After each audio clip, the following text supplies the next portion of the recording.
Selamat pagi, selamat siang, selamat sore, atau selamat malam kepada Bapak yang terhormat, yaitu Pak Heri dan teman-teman sekalian.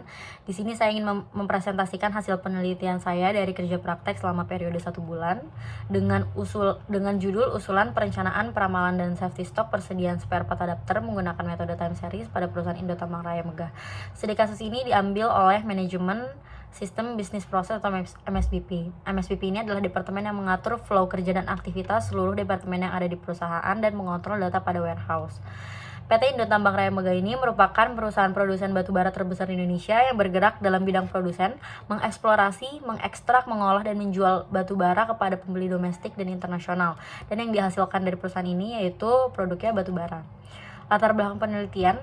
Yang pertama, salah satu sektor yang paling penting dalam sumber energi di Indonesia itu batubara. Akan tetapi dalam penggunaannya sering sekali terjadi kenaikan tingkat pemakaian di luar kebutuhan yang sudah diperkirakan, sehingga jumlah spare part adapter yang disimpan berada di bawah level minimum yang diperkirakan tidak cukup untuk memenuhi kebutuhan pemakaian spare part adapter pada periode berikutnya. Selanjutnya ada rumusan masalah. Permasalahan terjadi stok adapter berada di bawah level minimum, sehingga mungkin untuk terjadinya stock out pada persediaan adapter yang digunakan. Spare part adapter ini belum ada metode perhitungan safety stock yang tepat. Tujuan penelitian. Yang pertama, menentukan jumlah material adapter yang dibutuhkan berdasarkan peramalan forecasting. Yang kedua, menentukan usulan perbaikan metode peramalan melalui forecasting. Memberikan usulan mengenai safety stock untuk mencegah overstock ataupun stock out.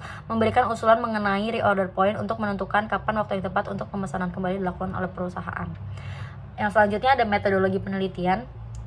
Yang pertama, mengidentifikasi masalah, kemudian tujuan penelitian, studi pustaka dan studi lapangan, kemudian pengumpulan data yang berupa pemakaian adapter pada tahun 2020, 2021, dan 2022, lead time untuk adapter. Selanjutnya ada pengolahan data, memplot data menggunakan metode forecasting, menghitung error, menentukan metode ramalan terbaik, melakukan validasi dan menghitung safety stock dan reorder point. Kemudian menganalisis dan selanjutnya kesimpulan dan saran. Di sini ada grafik pemakaian spare part pada tahun 2020 dan pada tahun 2020 hingga 2022. Kemudian ada metode time series. Di sini saya menggunakan 3 metode time series, yaitu 3 double moving average dan 5 double moving average. Double moving average atau DMA ini adalah mengambil sekelompok nilai peramalan untuk mencari rata-ratanya, kemudian rata-rata tersebut sebagai ramalan untuk periode berikutnya. Selanjutnya ada double exponential smoothing. Ini adalah metode yang dilakukan penurunan x-aksen yang didapatkan dari data demand yang dikalikan dengan alpha. Nah, alpha ini dicari dengan uji software Evius. Yang terakhir ada hot winter multiplicative.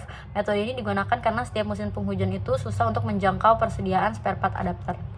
Selanjutnya kita merekap nilai error dari 3 metode tersebut, yang dimana error terkecil itu akan dipilih metode terbaik. Dan metode terbaik ini adalah hot winter multiplicative dengan error 1,04%. Dan selanjutnya ada uji validasi, di mana kita memvalidasi data dengan data pemakaian spare part adapter dari tahun 2020 hingga 2022. Apabila data itu valid, maka penelitian dilanjutkan. Apabila data tidak valid, maka penelitian tidak dilanjutkan. Data valid apabila data tidak melewati batas rata-rata. Selanjutnya ada hasil forecasting. Ini adalah hasil forecasting dari metode yang terpilih, yaitu metode hot winter multiplicative. Selanjutnya ada safety stock. Safety stock ini berfungsi sebagai antisipasi kehabisan atau kekurangan persediaan selama lead time, dikarenakan hal-hal yang tidak diprediksi seperti permintaan yang meningkat secara tiba-tiba.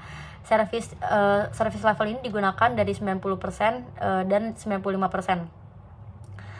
Dan untuk safety stock level 90% ini ada 6 pieces, dan safety stock 95% ini ada 9 pieces.